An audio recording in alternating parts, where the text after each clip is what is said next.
Hello, guys. Ramon here. Yes, I am back. This is the part 2 of Anomaly Basic Guide. In part 1, I talked about the starting loadout and its contents. So if you wanna check that one, you can watch the previous video. And now, I am gonna talk about the in-game stuff. Alright, so without further ado, let's get straight into the contents. Firstly, HUD Elements. At left bottom, we can check player characters' HP and stamina bar. This from pre-RC, Anomaly 1.5.0 Update 4 Hotfix 8.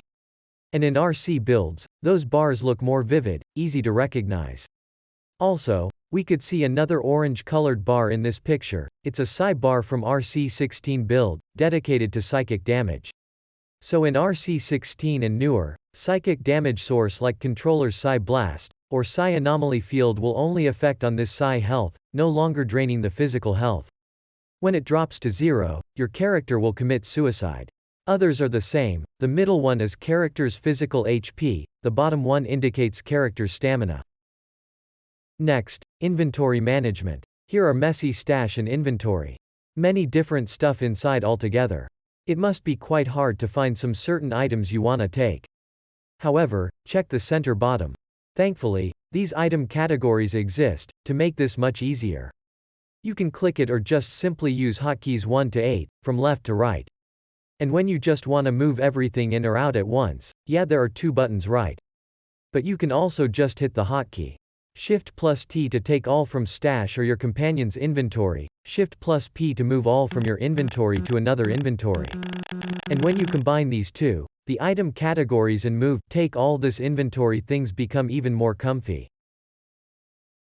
And, when you move multiple items, don't overclock your index finger and mouse one button. Wait, you have a macro for this. Lucky you. But actually, you can just control double click once and it will move multiple number at once. So you don't have to make 10x double clicks to buy 150 FMJ rounds or something.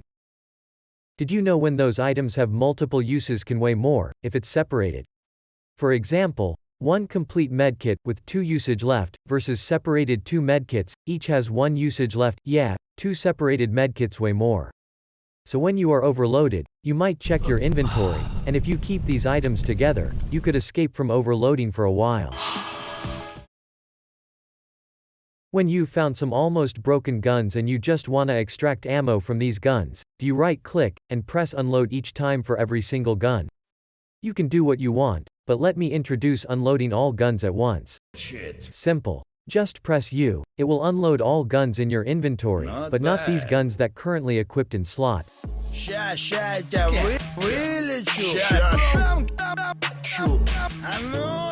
You will turn on the PDA's screen most likely, to check this in-game map. With this, you could track quests, check stash locations. You could navigate with clicking these arrow keys and zoom in, out button, but who'd do that? Just click and drag the screen, and roll the mouse wheel to navigate easily. Click this button to view the legend. And when you wanna make your position centered the map, press this icon. You can move to the quest target straight, by clicking this icon. If your quest target markers are gone, make sure if you have disabled Secondary Tasks tab. Just activate it, and your PDA will track your quests again. Nothing much to see here. You can just check statistics for your current run, and any unlocked achievements during the run will be displayed left bottom. Also, you are able to check your character's current rank and reputation real time. Your rank matters for looting outfits from dead stalkers, only if you are using progressive outfit looting, and if you reach legend rank, your companion capacity will be increased. About reputation, the lower you have, the more likely you will have a bounty on your head. So it increases the chance of spawning alpha squad that will try to hunt you down. Unless you activate dynamic faction relations, this page will be mostly just checking for your current goodwill point for different factions. And you can check details of your companions down below, if you have any companion following you. Nothing to see here. 99% of time, you don't have to care about this section. You can check your Iron Man run status, if you have activated it. And if you read any recipes, it will be displayed on this notes section. so you don't have to carry all these recipes to check them again. And there are more detailed descriptions for in-game options, so you may check that for better understanding about them. There are a few kinds of NPCs in the game. These different NPCs have their own roles. Alright, let's get straight into the details. Faction Leader. Faction Leader NPC's role is slightly different by different factions. Some faction leaders taking the faction merchant role as well. They give you the main quest, some side quests, and let player change faction.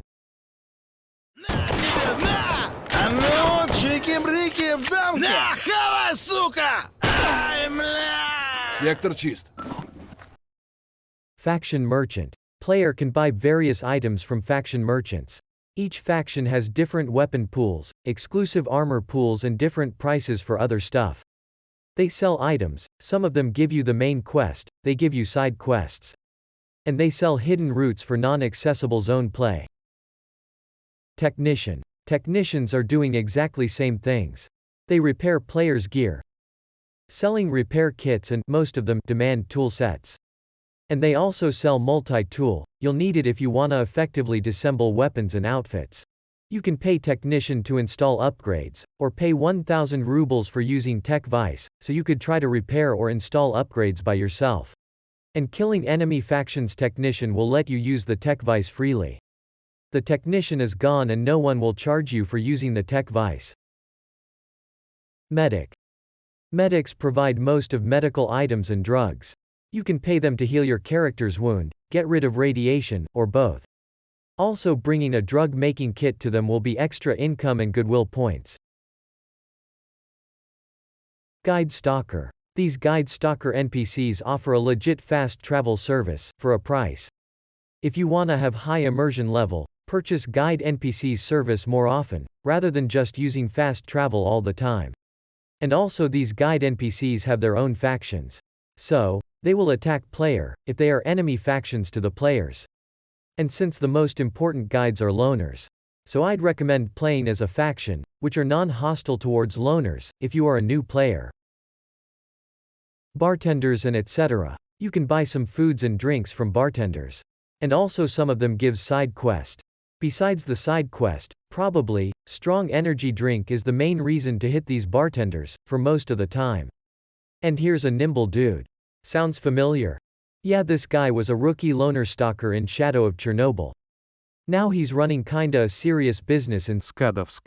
You could buy some unique weapons from this guy. And also in Skadovsk, you can meet this loner technician guy, Spleen.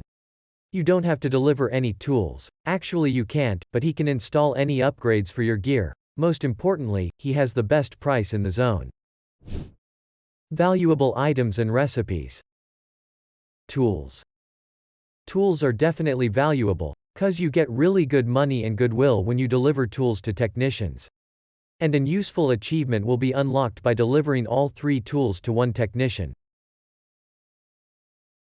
Recipes. Crafting is optional. However, it will save a lot of money, when you do it proper way.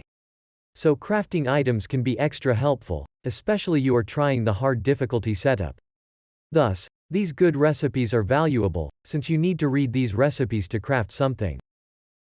Artifacts. Artifacts are jewels of the zone. They have high selling prices, and few of them are actually quite useful.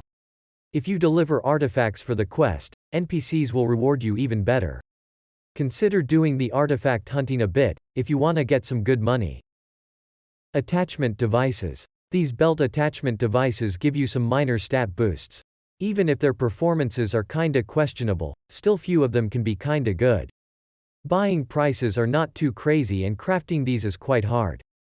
So you may buy these if you want, and the ecologist traders have the best price for these. There are numerous stashes all over the zone. When you start a new game, these stashes are filled randomly. But if you get a stash coordinates, that stash will 100% have something, even if you had checked it already.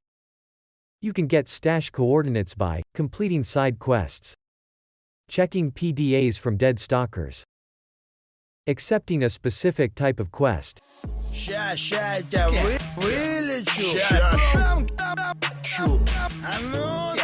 There are 3 kinds of stashes in the game. Green, purple, and red. Green stash is the basic one. You can find some shitty loot to good stuff, even tools.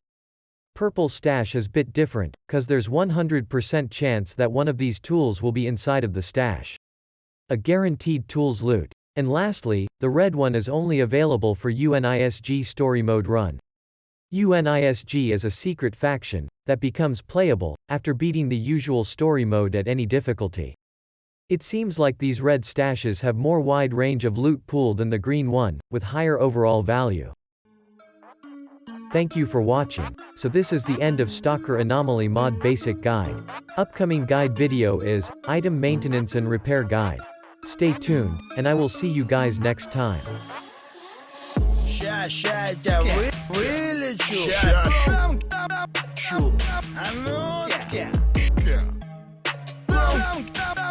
Yeah.